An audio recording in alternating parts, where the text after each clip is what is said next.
আল্লাহ সুবহানাহু ওয়া তাআলা বলছেন পবিত্র কোরআনে সূরা সফ 61 নম্বর সূরা 4 নম্বর আয়াতে আল্লাহ সুবহানাহু ওয়া তাআলা বলছেন, ইন্নাল্লাহা ইউহিব্বুল্লাযীনা ইউকাতিলুনা ফী সাবিলিহি সাফফান কাআন্নাহুম বুনিয়ানুম মারসুস। আল্লাহ সুবহানাহু ওয়া তাআলা বলছেন, ইন্নাল্লাযীনা, নিশ্চয়ই যাহারা, ইন্নাল্লাযীনা ইউহিব্বুন, আল্লাহ সুবহানাহু ওয়া তাআলা ওদেরকে ভালোবাসেন। কাদেরকে ভালোবাসেন? ইউকাতিলুনা ফী সাবিলিহি সাফফান, যারা সারিবদ্ধভাবে আল্লাহর রাস্তায় যুদ্ধ করে। সুবহানাল্লাহ। কাদেরকে ভালোবাসেন? যারা সারিবদ্ধভাবে আল্লাহর রাস্তায় জিহাদ করে। কাআন্নাহুম বুনিয়ানুম মারসুস, আল্লাহ বলছেন তারা যেন সীসা গলানো প্রাচীর। সীসা গলানো প্রাচীর বোঝেন? যেখানে কোনো ফাঁক থাকবে না, এমনকি সিমেন্ট দিয়ে, তারপরে কংক্রিট দিয়ে, তারপরে সেখানে পাথর দিয়ে সুন্দর করে ঢালাই দেবার পরেও ভিতরে কিছু না কিছু ফাঁক থেকে যায়। কথা বোঝেন নাই? আপনারা ছাদ ঢালাই দেন না, পিলার ঢালাই দেন না, এটা ঢালাই দেবার পরেও মাঝখানে কিছু না কিছু, অর্থাৎ মিলিমিটার হলেও সেখানে ফাঁক থেকে যায়, এটা দেখা যায় না। কিন্তু যদি সীসা দিয়ে প্রাচীর ঢালাই দেন, সেখানে এক ফোঁটা ফাঁকও থাকবে না। তা আল্লাহ সুবহানাহু ওয়া তাআলা বলছেন, নিশ্চয়ই আল্লাহ তাআলা ভালোবাসেন তাদেরকে যারা আল্লাহর রাস্তায় জিহাদ করে এবং তারা এমন ভাবে দাঁড়ায় যেন সীসা গলানো প্রাচীর। কাআন্নাহুম বুনিয়ানুম মারসুস। ফেরেশতারা বলছেন যে আমরা আল্লাহ সুবহানাহু ওয়া তাআলার সামনে যখন দাঁড়াই, ওয়া নাহনু সাফফুন, সারিবদ্ধভাবে দাঁড়াই। নবী করিম সাল্লাল্লাহু আলাইহি সাল্লামের সাহাবীরা, এত সুন্দর সুন্দর ফ্যান আসিল না, আসিল, আমাদের একটু গরম লাগলে অস্থির হয়ে যায়গা। তাপমাত্রা সৌদি আরবে কম, বাংলাদেশে বেশি, তাই না? হ্যাঁ, সৌদিতে সবসময় 40-এর উপরেই থাকে, রাত্রে আবার সেটা নেমে চলে আসে 10-এ। মানে অদ্ভুত একটা দেশ। বলেন, আমরা একটু সিয়াম পালন করে যদি, এই যে এখন রোদের টাইমে যদি কেউ সিয়াম পালন করে, দুপুরের পর তার সাথে কথা কইতে যায়েন, খেয়ে পেট অঙ্গ হয়ে যাবে, ভালো কথা কইলে আর ভালো লাগবে না। তাহলে তাদের কি অবস্থা? তারা কি 40 ডিগ্রি ফারেনহাইট সেলসিয়াস তাপমাত্রাতে তারা অবস্থান করে। 40 ডিগ্রি মানে আমাদের বাংলাদেশের জন্য সর্বোচ্চ। 40 ডিগ্রির পরে গেলে বাংলাদেশের অধিকাংশ মানুষ খালি স্ট্রোক করবে। এই তাপমাত্রার ভিতরে কোনো ফ্যান নাই, এসি নাই, বাতাসেরও তেমন কোনো ব্যবস্থা নাই। উপরে ছিল কিসের ছাউনি? খেজুর পাতার ছাউনি, নিচে বালু। আপনারা যারা এবার তাবলিগ ইজতেমায় গিয়েছেন রাজশাহীতে, তারা ঠিক পেয়েছেন যে নিচে বালু, উপরে তাম্বু, ওই দিক থেকে রোদের তাপ, নিচ থেকে গরম। এমন অবস্থা, টেকাই যায় না, এমন পরিস্থিতি, টেকাই যায় না। তারপরও আলহামদুলিল্লাহ হাজার হাজার মানুষের সেখানে আগমন ঘটেছিল। যাই হোক, বলছিলাম যে এই রকম গরম, তার চেয়ে বেশি গরমের ভিতরে সাহাবীরা কি করতেন? রাসূলুল্লাহ সাল্লাল্লাহু আলাইহি সাল্লামের আলোচনা শুনতেন, সেখানে সালাত আদায় করতেন। তাদের ভালো ভারী ভারী ভালো ভালো জামা ছিল, তাই না? একজন বলতেছে যে আল্লাহ নবী আমারে বিয়ে দেন, তো বলতেছে তোমাকে বিয়ে দেব, তুমি মোহর দাও। বলতেছে যে আমি মোহর দেব, কি মোহর দেব? দেখেন তো, এই যে দেখেন, এই একটা লুঙ্গি দিয়ে আমি 2টা বানাই। তার মানে হচ্ছে এমন ভাবে পরে, এই যে শুধু শাক পর্যন্ত, এই পর্যন্ত ঢাকার, এখান দিয়ে একটা গিরু দেয়, বুঝেন নাই? মানে একটা, এটা বলতেছে যে আমি যদি মোহর হিসাবে আমার স্ত্রীকে এই কাপড়টুকু দিয়ে দিই, তাহলে তো আমি ল্যাংটা। আল্লাহ নবী বললেন কিছুই দিবা না, একটা লোহার আংটি দাও। কেন? আল্লাহ নবী তাও নাই। তো বলতেছে আচ্ছা ঠিক আছে, তুমি কি কোরআনের সূরা জানো? হ্যাঁ জানি, সূরা নাস ফালাক ইখলাস জানি। বলতেছে আচ্ছা এইটা ওকে শিখাই দিও, এটাই মোহর। সুবহানাল্লাহ। সেই সাহাবীরা এমন ভাবে সালাতে দাঁড়াইতো, শোল্ডার উইথ শোল্ডার, কাঁধের সাথে কাঁধ এমন ভাবে মিলে যেত, সাহাবীদের জামা কাপড় ছিঁড়তো খালি এই জায়গায়। কোথায় ছিঁড়তো? এই জায়গায় ছিটতো। তার মানে এমন টাইট করে তারা দাঁড়াইতো। আর আমরা মাশাআল্লাহ খাইছি তো এইরকম, খাইছি, তুই পারিস তো আমার শোল্ডারের সাথে মিলায় দেখ, জীবনেও পারবি না। আর এই পায়ের সাথে তোর কেনি আঙ্গুল ছাড়া মিলবো না, পারলে ঠেকাইস। এমন জমিদারের মতো সব সালাতে দাঁড়ায় কি দাঁড়ায় না? হ্যাঁ, আপনার এই সালাত আল্লাহ কবুল করবে, বুঝতে পারছেন তো? জমিদারের মতো দাঁড়ায়, কাঁধে তো লাগার প্রশ্নই আসে না, পায়েই তো লাগে না। দেখেন হাদিস সহিহ না জয়ীফ আমি জানি না, আমি গুনিয়ত তালিবিনের প্রথম খণ্ড পড়েছিলাম। আব্দুল কাদের জিলানী রাহিমাহুল্লাহ সেখানে একটি হাদিস এনেছেন, হাদিসটা সহিহ না জয়ীফ জানি না। তো তিনি সেখানে লিখেছেন, আল্লাহ নবী সাল্লাল্লাহু আলাইহি সাল্লাম বিলালকে নির্দেশ দিতেন, এ বিলাল তুমি কাতারের মাঝখান দিয়ে ঘুরো তো, যাও, আর গিয়ে দেখবে যে যার আঙ্গুল টাকনুর সাথে টাকনু মেলে নাই এমনি করে দিবে একটা করে, বুঝেন নাই? এমনকি আপনাকে এমনি করে দেওয়ান লাগবো না, সোজা হবেন ইনশাল্লাহ? আচ্ছা, বিলাল রাদিয়াল্লাহু তাআলাকে বলতেছেন যে এমনি করে একটা করে দিবা, পা জানে সোজা হয়। মানে সালাতে পা সোজা করাটা, কাতার সোজা করাটা এত গুরুত্বপূর্ণ, আল্লাহ নবী সাল্লাল্লাহু আলাইহি সাল্লাম কখনো এটা না বুঝে নিয়ে সালাতে দাঁড়াইতেন না, বুঝতে পারছেন?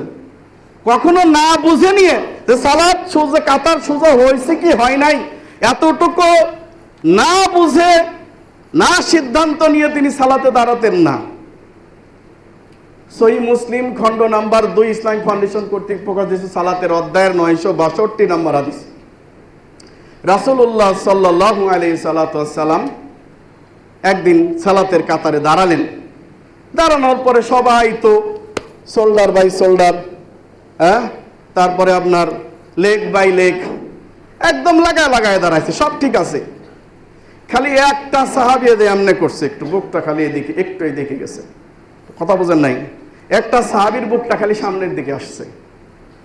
আল্লাহ নবী সাল্লাল্লাহু আলাইহি সাল্লাম বলছেন, সাবধান সাবধান, সুফুফাকুম ফাইন্না তাসবিয়াতুস সুফুফ ইকামাতিস সালাহ। কাতার সোজা করে নাও, শুনে রাখো, নিশ্চয়ই কাতার সোজা করা সালাত প্রতিষ্ঠার অন্তর্ভুক্ত। সালাতের কাতার যদি সোজা না হয় তাহলে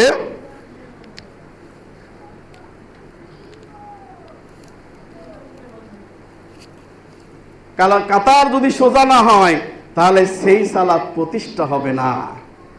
আমি কোরআনে দেখেছি যে 82টি আয়াত আল্লাহ সালাতের ক্ষেত্রে নাজিল করেছেন, সালাত এবং জাকাত, কিন্তু কোথাও আল্লাহ বলেন নাই যে সালাত পড়ো। আমি পাই নাই, আপনারা যদি পারেন আমাকে দেখায়েন। আকরাউস সালাত, আদাউস সালাত, সালাত পড়ো, সালাত আদায় করো, এমন কথা আমি পাই নাই। আবার হাদিসেও আমি পাই নাই আকরাউস সালাত, আদাউস সালাত পাই নাই। আপনারা যদি পান তাহলে আমার দেখায়েন, আমি সংশোধন হয়ে যাব। সব জায়গায় লেখা আছে আকিমুস সালাত, সালাত কায়েম করো। কায়েম করা মানে কি? আমি পড়ি কিন্তু আমার পরিজন পড়ে না, এটার নাম কায়েম করা। তাহলে আমি পড়ি, আমার সন্তান পড়ে, আমার বিবি বাল বাচ্চা পড়ে, আমার পরিবার পড়ে, আমার পরিবারে সালাত কায়েম হয়ে গেল, বুঝতে পারছেন? এরপর আমার সমাজের লোকদেরকে নিয়ে চেষ্টা করবেন এদেরকে মসজিদমুখী করার জন্যে, সালাত আদায় করানোর জন্যে। ব্যাস, এবার আপনার সমাজের মানুষজন সালাত আদায় করলো, ব্যাস সমাজে সালাত প্রতিষ্ঠিত হয়ে গেল, কায়েম হয়ে গেল। এখন আমাদের বাংলাদেশে এমন কোনো মানুষ নাই যে পোশাক পরে না, আছে? খালি সুলাইমান ল্যাংটা পরতো না, ও পোশাক পরতো না। সুলাইমান ল্যাংটার দরবারে 10 লক্ষ মানুষ হয় প্রতি বছর ওরসে, জান নাই? হ্যাঁ, ওরসে প্রতি বছর 10 লক্ষ মানুষ হয়। এরকম কিছু ল্যাংটা আছে যারা বিখ্যাত ল্যাংটা। তাছাড়া বাংলাদেশের কোনো মানুষকে দেখবেন যে সে ল্যাংটা হয়ে চলে না। কি পরে? পোশাক পরে, হয় ছোট পোশাক নইলে বড় পোশাক, তাই না? পোশাক তো পরে। তবে আমাদের যুবক ভাইয়েরা যে পোশাক পরে এই পোশাক পরে সালাত হয় না। কথা বোঝেন নাই? উপরে একটা ছোট গেঞ্জি পরে, নিচে একটা প্যান্ট পরে। প্যান্ট তো সব আপনার নাভির নিচে, টাকনোর উপরেও কেউ কেউ পরে, হয়তো কেউ, সেটা আলাদা বিষয়। কিন্তু কেউ কেউ কি করে, সব নাভির নিচে। এই সুন্নত কবে থেকে হলো আমি জানি না। আমরা ছোটবেলা থেকে নাভির উপরে পড়তাম, আমাদের বাপ দাদারা আরেকটু উপরে পড়তো, তার বাপ দাদারা আরেকটু উপরে পড়তো, এমনকি নিচে নেমে যাবে এই ভয়ে তারা এরকম একটা কোটির মতো করে একটা ফিতা বেঁধে রাখতো কাঁধের পর দিয়ে, যাতে নিচে না নেমে যায়। মানে এজন্য তাদের কারো মেদভুরি দেখা যায় নাই। আর আমরা এমন ভাবে ছেড়ে দিয়ে রাখি, আরে ছেলেটা শিখ না, তো পেটটা বাড়াই আছে, বুঝেন নাই? ছেলেটা শিকন কিন্তু পেটটা বের হয়ে আছে, তার মানে ওই সিস্টেম। এখন ও যখন রুকুতে যায়, আমি তো দেখি না, আপনারা পিছনে আসলে দেখেন, ও যখন রুকুতে যায়, ভাই আমি তো দেখি না, আপনারা পিছনে আসলে দেখেন না? কি দেখেন? কি দেখেন? ওর সতর বের হয়ে গেছে। ওর নামাজ হবে? ওর নামাজ হবে না। আরে লজ্জা শুধু নারীর না, লজ্জা পুরুষেরও দরকার। জানেন, এই পৃথিবীর মধ্যে সবচেয়ে সুন্দর হলো পুরুষ, তারপর নারী। একজন নারী বলতেছে একজন পুরুষকে যে, বলেন তো পৃথিবীর মধ্যে সুন্দর কারা, পুরুষ না নারী? বলতেছে অবশ্যই পুরুষ। তার প্রমাণ? তার প্রমাণ দেখেন। ও কি করলো, পানি মুখের মধ্যে মেরে দিল, সুন্দর করে ধুয়ে বললো, এবার চ্যালেঞ্জ, আপনি মুখটা ধুয়ে দেখান। বুঝলেন ভাই? মেয়ে মানুষ যদি এখন মুখ ধোয় তাহলে তোর সব শেষ। তার মানে যে মেকআপ করেছিল সব উঠে যাবে।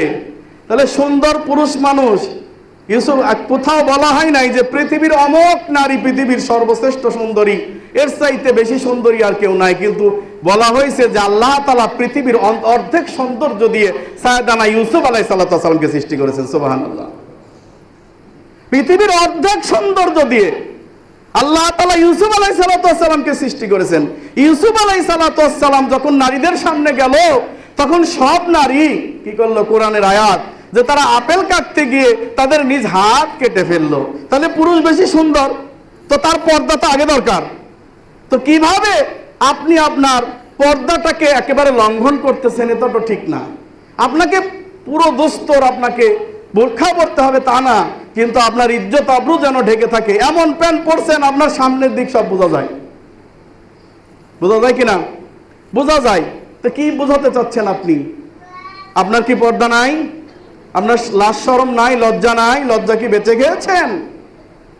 লজ্জা থাকতে হবে, নইলে আপনার ওই সালাত হবে না যেখানে আপনার সতর বের হয়ে যাবে। সাবধান হয়ে যান। তো যাই হোক, রাসূলুল্লাহ সাল্লাল্লাহু আলাইহি সাল্লাম বলতেছেন, সুতরাং পোশাক পরা যেমন এদেশে প্রতিষ্ঠিত হয়ে গেছে, পোশাক ছাড়া মানুষ পাওয়া যায় না, তেমনি যখন এই বাংলাদেশের সবাই সালাত অভ্যস্ত হয়ে যাবে মুসলমান, তখনই সালাত প্রতিষ্ঠা হয়ে যাবে। এই জন্য সালাত প্রতিষ্ঠা করার জন্য চেষ্টা করতে হবে। রাসূলুল্লাহ সাল্লাল্লাহু আলাইহি ওয়াসাল্লাম বলছেন, এরপরে কি বললেন, ওয়ালা তাখতালিফু ফাতাখলিফা কুলুবিকুম, খবরদার তোমরা কি করো না, কাতার বিচ্ছিন্ন করো না, এইভাবে আগায় আইসো না, সোজা হয়ে দাঁড়াও। শুনে রাখো, তোমরা যদি বিচ্ছিন্নতা আনয়ন করো আর এই ধরনের বিহেভ করো, মনে রাখবা আল্লাহ সুবহানাহু ওয়া তাআলা তোমাদেরকে বিচ্ছিন্ন করে দেবেন। আল্লাহ সুবহানাহু ওয়া তাআলা বিচ্ছিন্ন করে দেবেন। দিনাজপুর থেকে একজন হানাফি মুফতি আমাকে ফোন দিয়েছে। ফোন দিয়ে বলতেছে, হাতেম বিন পারভেজ, আপনি বলেছেন পায়ে পা কাঁধে কাঁধ মিলিয়ে সালাত আদায় করতে হবে। কোথায় হাদিস পেয়েছেন? কোথায় হাদিস পেয়েছেন যে পায়ে পা কাঁধে কাঁধ মিলায়েই দাঁড়াতে হবে? হ্যাঁ, কাতার সোজা করতে হবে, এটা আমরা মানি, কিন্তু পায়ে পা কাঁধে কাঁধ মিলাতে হবে, এটা কোথায় পেয়েছেন? আমি বললাম, মুফতি সাহেব, সহিহ বুখারী খোলেন, ইসলামিক ফাউন্ডেশন কর্তৃক প্রকাশিত এর খণ্ড নাম্বার 2 বাইর করেন। বলতেছে নাম্বার বলেন, বাইর করে নিমুনে। আমি বললাম, ইসলামিক ফাউন্ডেশনের বুখারী নাই আপনার কাছে? বলতেছে আছে। আমি বললাম, আগে বাইর করেন, আগে বাইর করেন। সালাতের অধ্যায়ের 861 নাম্বার হাদিস বের করেন। বের করলেন। আমি বললাম, এবার ওটা পড়েন, কি আছে সেখানে? সেখানে আছে, আল্লাহর নবী বলতেছেন, এই শোনো, আমি তোমাদেরকে সামনে যেভাবে দেখতে পাই, পিছনে দাঁড়াইলেও ঠিক ওইভাবেই দেখতে পাই। সুবহানাল্লাহ, পকেটেই থাক, বলা লাগবে না। আমি তোমাদেরকে সামনে যেভাবে দেখতে পাই, পিছন থেকেও ঠিক সামনে দেখতে পাই। আল্লাহ নবী সাল্লাল্লাহু আলাইহি ওয়াসাল্লামের মুজিজা, আমরা দেখতে পাই না, তিনি দেখতে পেতেন। বলছেন যে দেখো, আমি তোমাদেরকে সামনে থেকে যেভাবে দেখতে পাই, পিছন থেকে ঠিক সেভাবেই দেখতে পাই। সুতরাং তোমরা তোমাদের কাতারটাকে সোজা করে নিবে। শুনে রাখো, কাতারটাকে অবশ্যই সোজা করে নিবে। রাবি আনাস রাদিয়াল্লাহু তাআলা বলছেন, কি বলছেন? ওয়াকানা আহাদুনা ইয়ালজিকু মানকিবাইহি বিমানকিবি ওয়া সাহিবিহি ওয়া কদামাহু বিকদামি। আল্লাহর নবীর সাহাবী আনাস রাদিয়াল্লাহু তাআলা বলছেন, ওয়াকানা আহাদুনা, আমরা একে অপরের সাথে ইয়ালজিকু মানকিবাহু বিমানকিবি, কাঁধের সাথে কাঁধ, ওয়া সাহিবিহি কদামিহি বিকদামি, পায়ের সঙ্গে পা মিলাই দিতাম। কথা বুঝছেন? কাঁধের সাথে কি মিলাই দিতাম? কাঁধ। পায়ের সাথে কি মিলাই দিতাম? পা। তো পা তো খালি এইটুকু, তাই না? এই যে কেনি আঙ্গুলের যে এটুকু অংশ আছে, এটুকু পা। ইয়ালজিকু শব্দের অর্থ মিলায়ে দেওয়া, তার মাঝখানে কোনো ফাঁক থাকবে না, কোন রকম ফাঁকা থাকবে না। ইয়ালজিকু মানকিবাহু বিমানকিবি ওয়া সাহিবিহি কদামাহু বিকদামি। কেউ যদি সালাতে জোরে আমিন না বলে, একটু আস্তেও বলে, আমরা বলি না তার সালাত বাতিল হয়ে গেছে। কেউ যদি বুকে হাত না বেঁধে একটু নিচেও বাঁধে, আমরা বলি না তার সালাত বাতিল হয়ে গেছে, তবে রাসূলের তরিকায় হয় নাই। কিন্তু কেউ যদি পায়ে পা কাঁধে কাঁধ মিলিয়ে না দাঁড়ায়, তার সালাত বাতিল হয়ে যাবে। এটা একটা রুকুন। কথা বুঝতে পারছেন? কারণ এত গুরুত্বপূর্ণ, এত গুরুত্ব দিয়ে আল্লাহর নবী সাল্লাল্লাহু আলাইহি সাল্লাম সালাতের কোনো বিষয় এত গুরুত্ব দিয়ে বলেন নাই, কোনো বিষয় এত গুরুত্ব দিয়ে বলেন নাই যতটা গুরুত্ব তিনি দিয়েছেন পায়ে পা কাঁধে কাঁধ মিলানোর ব্যাপারে। তখন মুফতি সাহেব আমাকে বললেন, ইয়ালজিকু মানে মিলানো, বুঝলাম। আরে সেটা তো সোজা হয়ে দাঁড়ায় কাতার সোজা করলেই হলো, ইয়ালজিকু মানে কি এইভাবে মিলাইতে হবে? আমি বললাম, আরে বোকা, আপনি আপনার বিদেশ থেকে 10 বছর পর স্ত্রীর কাছে এসেছেন, এবার আপনি বললেন যে আমি আমার স্ত্রীর সাথে মিলিত হতে চাই, তো মাঝখানে একটা কোল বালিশ থাকলে কোনো সমস্যা নাই। কথা কয় না? 10 বছর পর বিদেশ থেকে এসে মাঝখানে কোল বালিশ দিবেন, কারণ আমরা মিলিত হইতে চাই, মাঝখানে একটু ফাঁক থাকলে অসুবিধা কি? আমি মুফতি সাহেবকে বললাম, আপনার স্ত্রীর মাঝখানে একটা কোল বালিশ রেখে দিয়ে বলবেন, ইয়ালজিকু, আমরা মিলবো, তবে মাঝখানে একটু ফাঁক থাকলে কোনো সমস্যা নাই। আছে না নাই? কথা কয় না? আছে না নাই? তার মানে পৃথিবী মানব শূন্য হয়ে যাবে এরকম যদি সুন্নত তারা মানে। আজকে একটা এক্সপেরিমেন্ট দেখলাম, যেখানে ইঁদুরের উপর এক্সপেরিমেন্ট করা হয়েছে। ইঁদুররা দেখেন একটু ধান খেতে গিয়ে, আপনার ঘরের একটু খাবার খেতে যে আপনারা কি করেন, ওরে মারার জন্য বিষ দিয়ে রাখেন, ওরে মারার জন্য যন্ত্র বানায় রাখেন। এরপরেও ইঁদুরের খাওয়া থেকে দূরে থাকতে পারে না। ও যেভাবেই হোক খাবে, মরলে মরবে, এটাই তার রুজি রিজিকের ব্যবস্থা, তাই না? তো এই ইঁদুরগুলাকে বিজ্ঞানী এক জায়গায় একত্রিত করে একটা বিরাট জায়গার মধ্যে তাদেরকে পুনর্বাসন করছে। এদেরকে খাবার দাবার যা কিছু লাগে সব দিছে।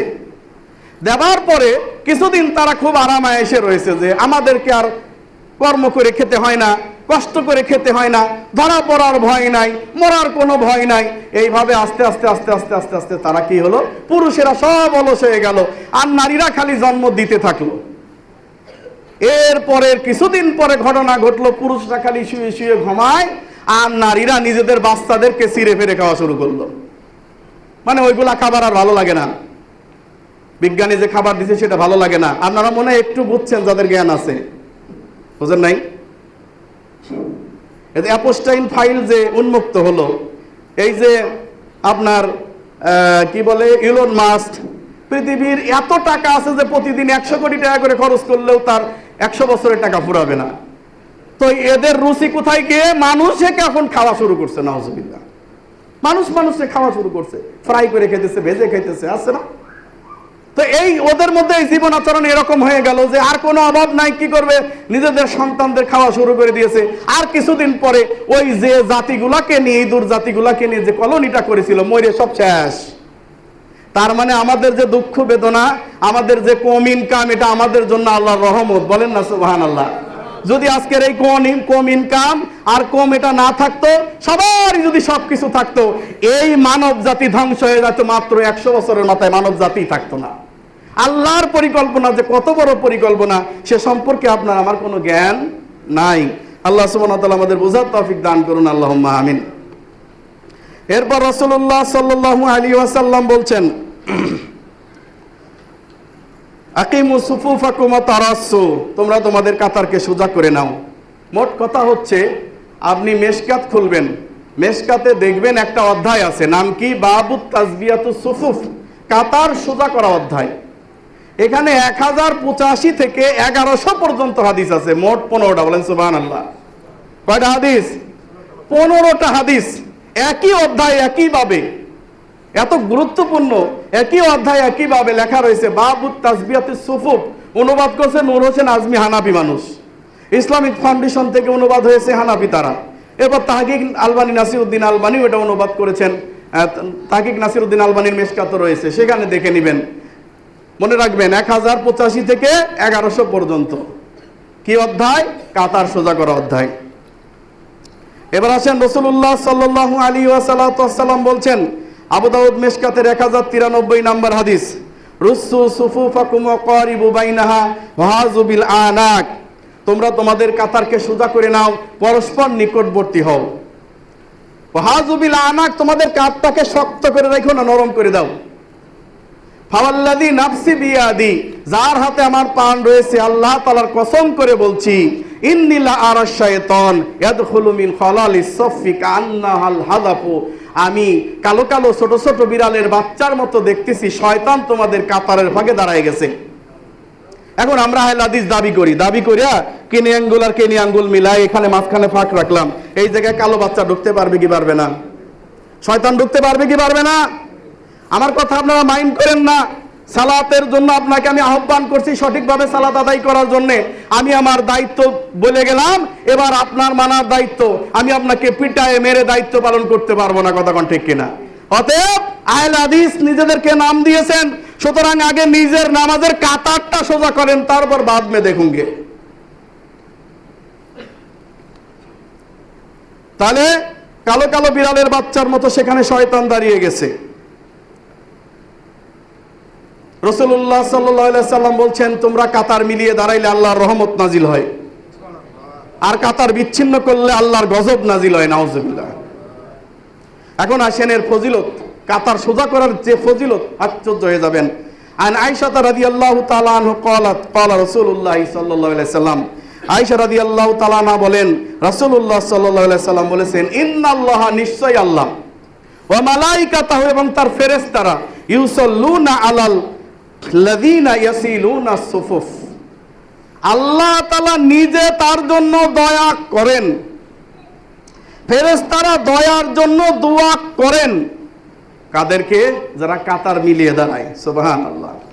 ওয়া বানালাহু বাইতান ফিল জান্নাহ, এবং তার জন্য আল্লাহ তাআলা জান্নাতে ঘর নির্মাণ করেন, বলেন সুবহানাল্লাহ। সিলসিলা সহিহা 2533 নম্বর হাদিসে রাসূলুল্লাহ সাল্লাল্লাহু আলাইহি সাল্লাম বলছেন, যারা কাতার মিলিয়ে দাঁড়ায় তাদের মাথার উপরে আল্লাহ তাআলার ফেরেশতারা নেকি ছিটায় দেয়। এরপর রাসূলুল্লাহ সাল্লাল্লাহু আলাইহি সাল্লাম একই হাদিসে বলছেন, শোনো, যারা কাতার মিলানোর জন্য তাদের পদক্ষেপটা অগ্রসর করে, কাতার মিলায়ে দাঁড়ায়, গুরুত্ব দেয়, তাদের পদক্ষেপে সবচেয়ে বেশি নেকি হয়। কিন্তু একজন মাযহাবী ব্যক্তি আপনার সাথে এসেছে সালাত আদায় করতে, সে পা মিলাবে না, এখানে জোর জবরদস্তির কিছু নাই। প্রথমবার চেষ্টা করবেন, তারপর না হলে আপনার মতো আপনি দাঁড়াবেন, আপনার খারাপ লাগবে, ঠিক আছে, কিন্তু ইসলাম তো জোর জবরদস্তি করে নাই। তাকে বোঝাতে হবে, তাদের সঙ্গে খারাপ আচরণ করা যাবে না, তাহলে ইসলাম থেকে তারা আরো দূরে সরে যাবে, সঠিক পথ থেকে তারা আরো দূরে সরে যাবে। আল্লাহ সুবহানাহু ওয়া তাআলা আমাদের বোঝার তৌফিক দান করুন, আল্লাহুম্মা আমিন। এবার আসেন, রাসূলুল্লাহ সাল্লাল্লাহু আলাইহি ওয়াসাল্লাম বলছেন, হাদিসটির উল্লেখ রয়েছে নাসাইর 3231 নম্বর হাদিস, এবং সহিহ বুখারীর একটি হাদিস রয়েছে 3089 নম্বর হাদিস। আর দুনিয়া কুল্লুহা মাতাউন, এই পৃথিবীটা পুরোটাই সম্পদ।